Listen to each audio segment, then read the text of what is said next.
আসসালামু আলাইকুম। আমরা প্রতি শুক্রবার একটা গাছ রোপণ করে আমরা কত হিসেবে এটা দিয়ে শুরু করতেছি। এটা হচ্ছে পেঁপে গাছ। এটা আমাদের 20 বছর করে চারা হয়েছে। চারাটাকে আমরা অন্যত্র জায়গায় এখন রোপণ করে ফেলবো। এটা এটা আপনারা সবসময় খেয়াল করবেন যে গাছ চারা রোপণ করার সময় চারার গোড়ায় যেন পানি জমে না থাকে। আপনি শুকনো জায়গায় রাখবেন, পরবর্তী দিকে আপনি পানি দিবেন। ঠিক আছে? এখন আমরা গাছটা রোপণ করে বলতেছি।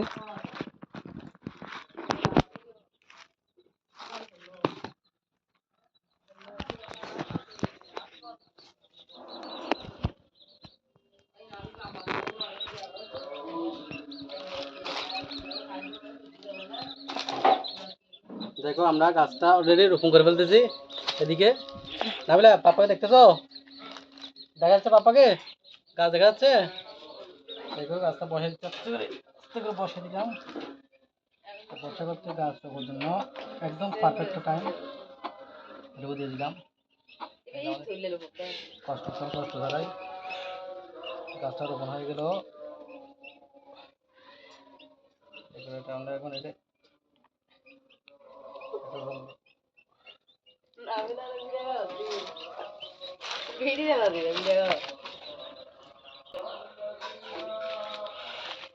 আমরা এখন গাছটা রোপণ করে কিছু গোবর সার দিচ্ছি চারদিকে, যাতে হয়।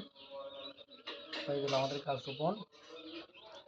পানি আজকে দিব না, পানি দিব যে কালকে। তাড়াহুড়া করে করতেছি, তাই হঠাৎ হয়ে গেল।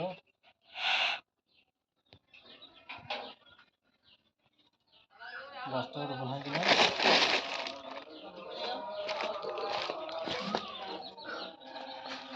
গাছটাকে নেমে গেছে।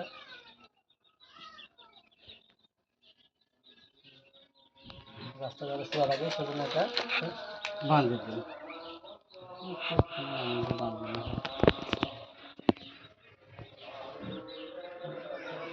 হয়ে গেল, এখানে রাখ, নেবে না।